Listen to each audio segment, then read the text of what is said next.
안녕하세요. 말씀과 함께 기도. 오늘은 37일차 사도행전 10장부터 12장까지 함께 은혜를 나누도록 하겠습니다.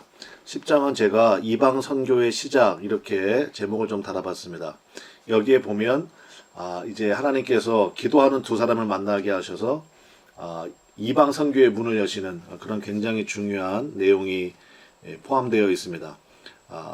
이방 선교의 대상이 되는 사람이 바로 고넬료인데 왜 고넬료였는가를 먼저 살펴보겠습니다.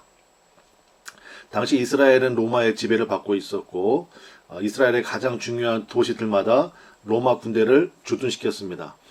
가이사랴라고 하는 곳에는 대략 그 당시에 600명의 로마 군인들이 주둔해 있었다 이렇게 보고 있습니다. 그러면 이 고넬료는 백부장이니까 가이사랴에는 총 6명의 백부장이 있었구나 이렇게 짐작을 할 수가 있겠죠. 그러니까 고넬료는 굉장히 힘이 있는 파워풀한 사람이었다라는 것입니다. 2절 보겠습니다. 그가 경건하여 온 지방과 더불어 하나님을 경외하며 백성을 많이 구제하고 하나님께 항상 기도하더니. 자, 5절부터 6절. 내가 지금 사람들을 요바에 보내어 베드로라 하는 시몬을 청하라. 그는 무두장이 시몬의 집에 유숙하니 그 집은 해변에 있다 하더라.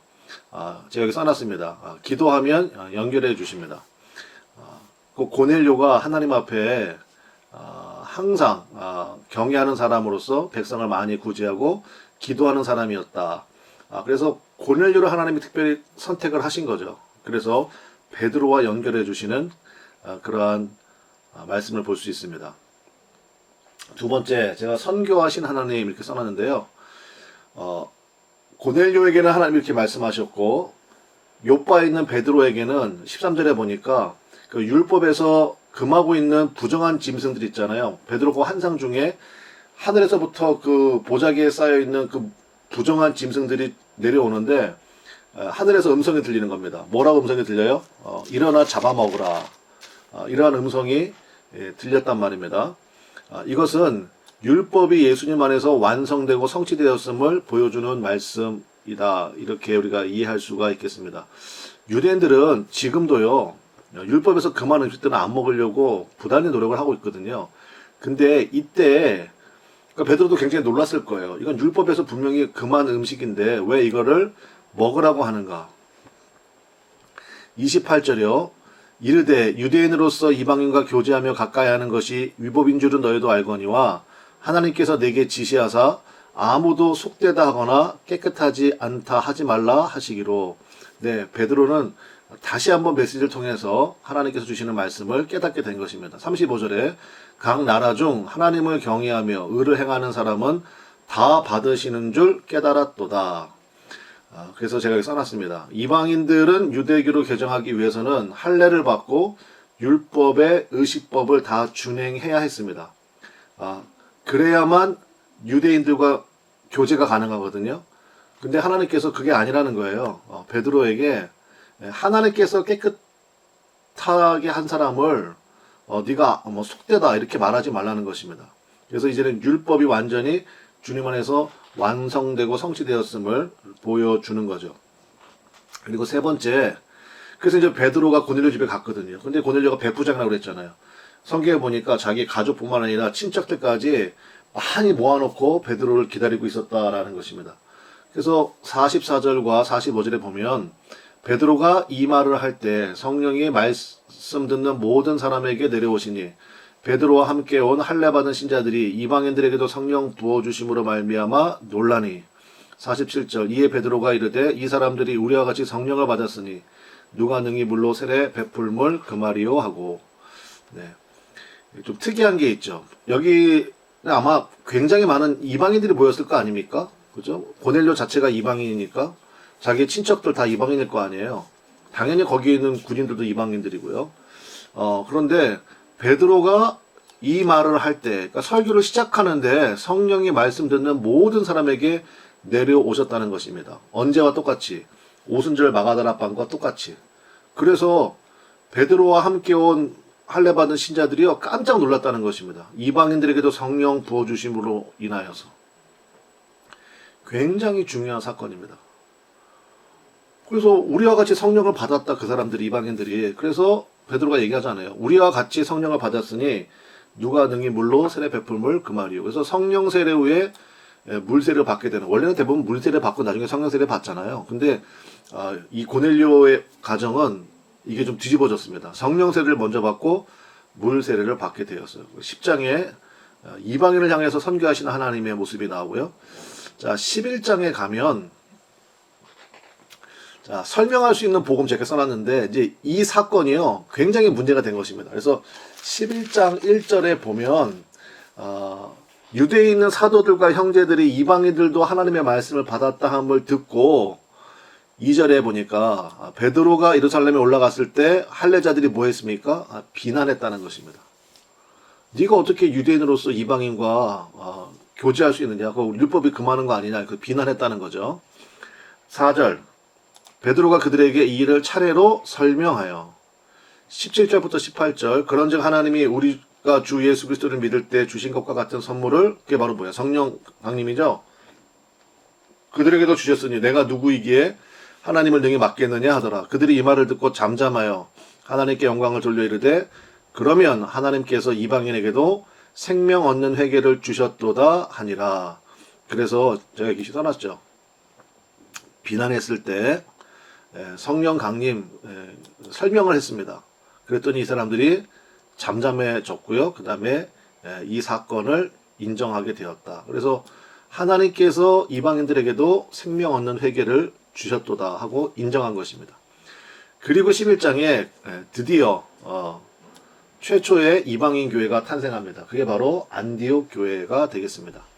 20절부터 21절 그 중에 구브로와 구레네 몇 사람이 안디옥에 이르러 헬라인에게도 말하여 주 예수를 전파하니 주의 손이 그들과 함께 하심에 수많은 사람들이 믿고 주께 돌아오더라. 25절부터 26절 바나바가 사울을 찾으러 다소에 가서 만나매 안디옥에 데리고 가서 둘이 교회에 1년간 모여 있어 큰 무리를 가르쳤고 제자들이 안디옥에서 비로소 그리스도인이라 일컬음을 받게 되었더라.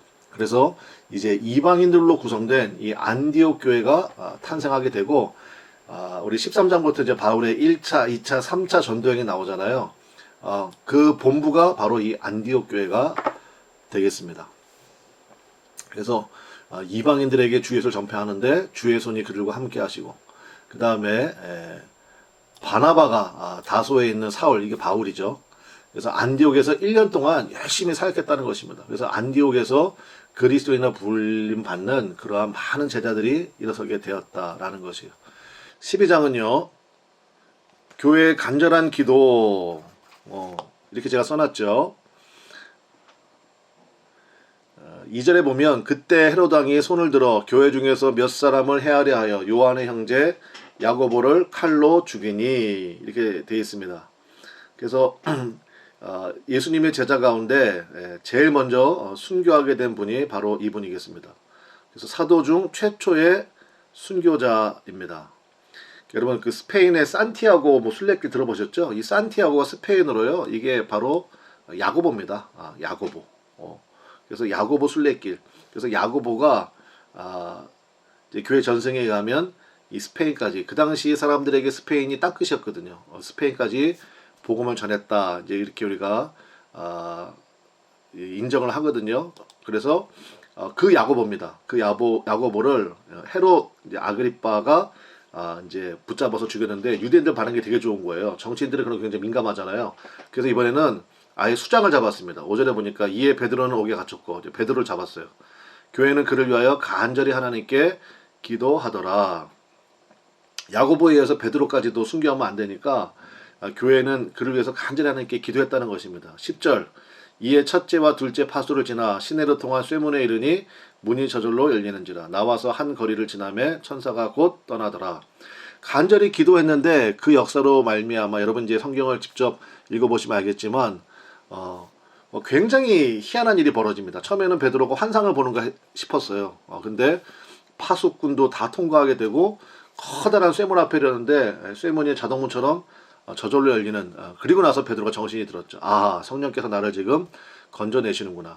여러분 순교하는 것도 하나님의 뜻이지만 베드로처럼 건져주시는 것도 하나님의 뜻입니다. 그러니까 제가 사도행전 처음 시작할 때 말씀드렸잖아요. 이 모든 것에 주장하시는 분이 누구냐? 바로 성령 하나님이라는 것입니다. 12절 깨닫고 마가라 하는 요한의 어머니 마리아의 집에, 여기가 바로 마가다락방이죠. 그러니까 마가의 어머니가 마리아예요. 요한의 어머니 마리아. 가니 여러 사람이 거기 모여 기도하고 있더라. 그래서 여러분, 기도는 우리 안에 있는 쇠사슬이나 옥문이나 그 다음에 쇠문이나 이런 것들을 다 여는 그러한 힘이 있게 되는 것입니다. 자, 마지막으로 헤롯 아그리빠의 죽음, 이렇게 베드로를 잡았고 야고보를 순교하게 만들었던 헤롯 아그리빠가 23절에 보니까 헤롯이 영광을 하나님께 돌리지 아니하므로 주의 사자가 곧 친히 벌레에게 먹혀 죽으니라. 역사가인 요세푸스의 기록에 의하면요, 헤롯이 5일 동안 심한 복통으로 고생하다가 죽었다, 이런 기록이 있습니다. 그래서 하나님이 주신 그 자리를 자신의 영광을 위해 쓰고, 그 다음에 제가 24절 써놨는데, 하나님의 말씀은 흥왕하여 더하더라. 어떤 권능도 하나님의 말씀을 이길 수 없고요, 하나님의 백성을 헤아려 하는 이들은 결국 심판에 이를 수밖에 없는 것입니다.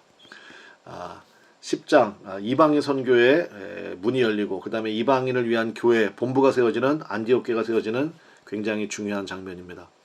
그리고 이 모든 것은 우리 기도를 통하여서 열려지게 된다라는 것이죠. 여러분이 이제 10장부터 12장까지 말씀 읽으시고 또 기도하는 귀한 은혜가 있으시기를 바랍니다. 내일 뵙도록 하겠습니다. 감사합니다.